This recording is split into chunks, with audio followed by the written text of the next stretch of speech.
Physics study के इस YouTube channel पर आपका स्वागत है। मैं दीपक कुमार। आज की वीडियो में डिटेल में एनालिसिस करेंगे कि नीट 2025 से स्टूडेंट को क्या सीखने की ज़रूरत है।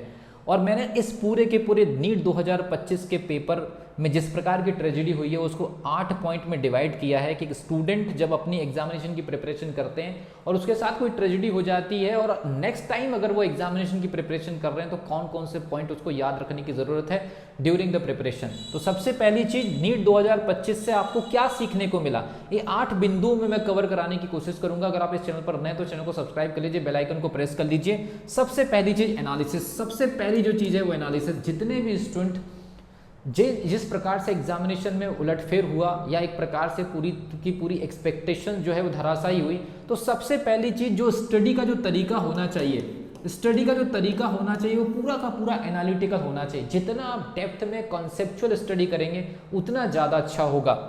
तो याद रखिए, आप कहीं से भी पढ़ाई करिए, जितना ज़्यादा एनालिसिस कर के पढ़ाई कर सकते हैं कीजिए। इससे सबसे बड़ा बेनिफिट ये होगा कि अगर एग्जामिनेशन में कुछ भी अगर मान लीजिए चेंजेस होगा तो ऐसे स्टूडेंट जो एनालिटिकल स्टडी करके जाते हैं वो किसी भी प्रकार के पेपर को टैकल करने की कैपेसिटी रखते हैं। तो आपकी स्टडी का जो वे होना चाहिए ऑलवेज एनालिटिकल होना चाहिए। आपको केवल ऊपर ऊपर या रटने की जरूरत नहीं, किसी भी टॉपिक के डेप्थ में पढ़ने की आदत होनी चाहिए।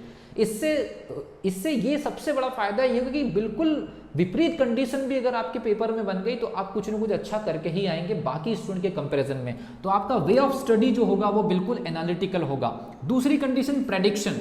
बहुत सारे स्टूडेंट जो होते हैं प्रीवियस ईयर पेपर के आधार पर अपनी प्रिपरेशन के आधार पर अपने एक मार्क्स को लेकर के प्रेडिक्ट कर बैठते हैं कि मेरे इतने मार्क्स आने चाहिए, मेरे इतने मार्क्स आ जाएंगे। इससे एक हाइप क्रिएट होता है। अगर वो हाइप या वो आपकी जो संभावना आप सोच रहे हैं अगर वो किसी तरह से टूटती है तो इसका तनाव एग्जामिनेशन हॉल में बड़े लेवल पर होता है, इसका एक बड़ा नुकसान होता है। तो जो स्टूडेंट 400-500 नंबर या 600 नंबर तक ला सकते हैं, इस हाइप के टूटने की वजह से वो सीधे 300-350 के आसपास आ जाते हैं। तो किसी भी प्रकार से पेपर को लेकर के, किसी भी प्रकार के प्रीवियस ईयर पेपर को लेकर के आप प्रेडिक्शन नहीं कर सकते और ये दिमाग में क्रिएट करने की भी जरूरत नहीं है।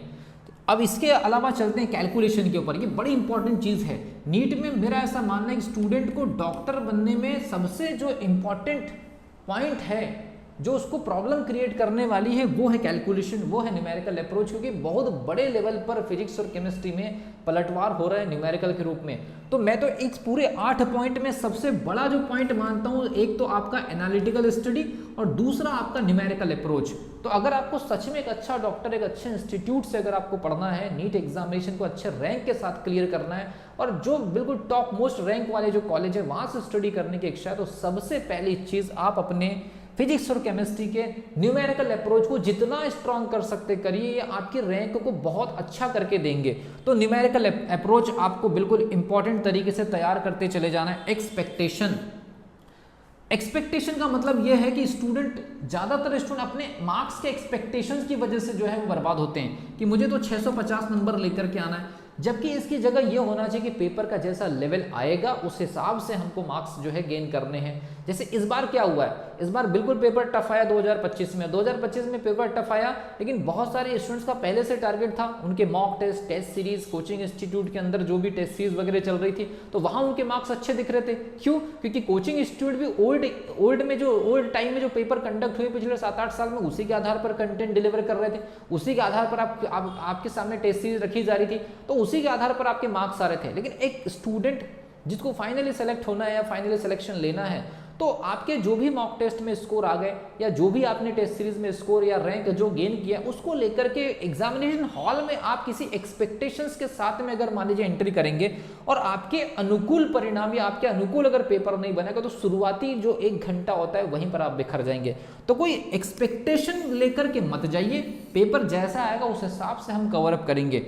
नोट्स एंड कोचिंग मतलब एक बड़ी चीज़ है।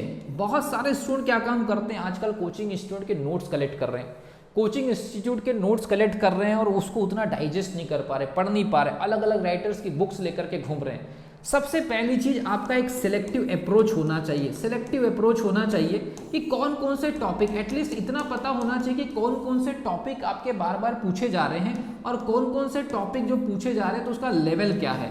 अब इस साल तो पूरा का पूरा पैटर्न ही बदल गया, पूछने का तरीका ही बदल गया, तो लेवल अगर मान लीजिए चेंज हो भी गया है तो आपके टॉपिक का अगर स्टडी एनालिटिकल वे में होता तो बहुत कुछ संभाल लेते।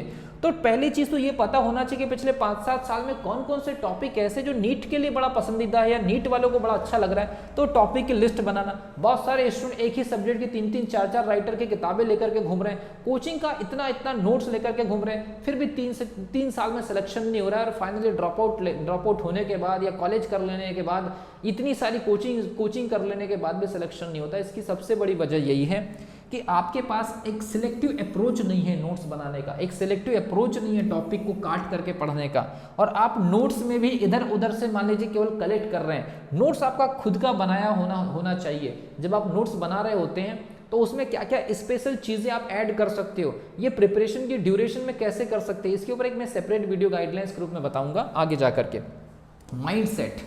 माइंडसेट तो यही होना चाहिए कि जैसा पेपर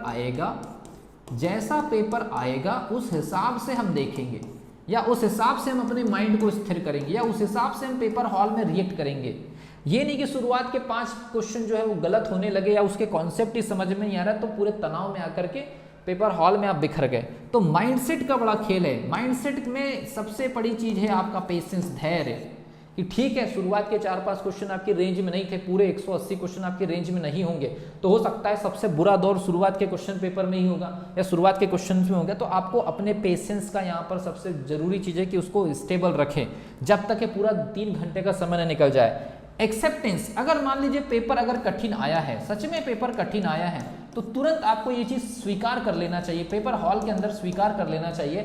और आप अपने एक्सपेक्टेशन के अनुसार 650 सोच रहे थे और आपको लग रहा है कि नहीं अब तो 480 ही काफ़ी है इस पेपर के हिसाब से।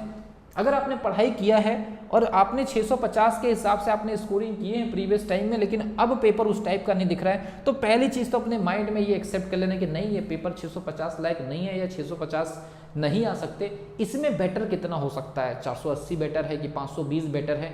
ये चीज़ें अगर आपने दिमाग में ला ली तो आप उस पेपर में 480 की जगह हो सकता है कि 550 लेकर आए, क्योंकि अब आपने अपने पॉजिटिव इंटेंशन दिखा दिए। और उस पॉजिटिव इंटेंशन की वजह से होगा ये कि यहाँ पर आपका माइंडसेट भी सही रहेगा, आप जो जिस एक्सपेक्टेशन के साथ में आया था वो हाइप भी टूट चुका है, आपने एक्सेप्ट भी कर लिया। तो अब आप क्वेश्चंस को बहुत डीपली एनालाइज करेंगे, डीपली पढ़ेंगे, और आपने जो पूरे साल भर स्टडी की है तो उस एनालिसिस के आधार पर भी आपके 2-4-10 क्वेश्चन एक्स्ट्रा सही हो सकते हैं। एक और चीज़ होती है ऑब्जर्वेशन। मैंने बोला ना एक्सेप्टेंस एंड ऑब्जर्वेशन दोनों एक ही चीज़ है।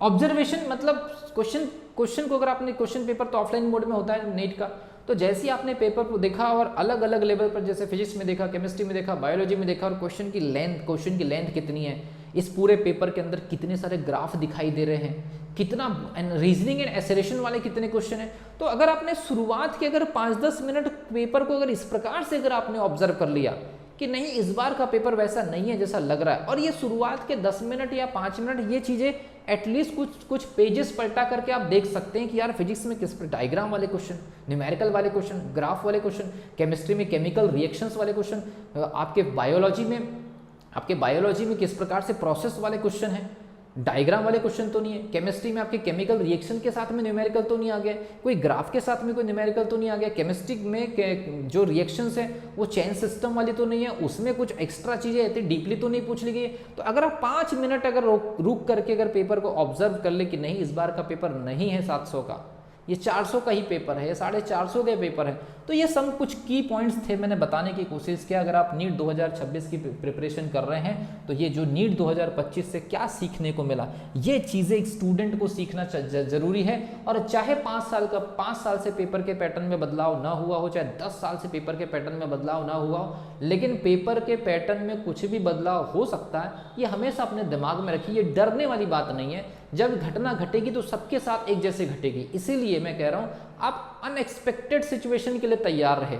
अगर आप ये सारे पॉइंट अगर आप समझ गए, आपने ईमानदारी से प्रिपरेशन कर ली, मेन जो रोल है एनालिटिकल और न्यूमेरिकल, ये पूरा का पूरा आपको 80% जो है या तो बना देगा या बिगाड़ देगा। इसमें अगर आपने पकड़ बना लिए, और इतनी पकड़ बनाने के बाद तो ये सारे पॉइंट आप कवर अप कर लेंगे।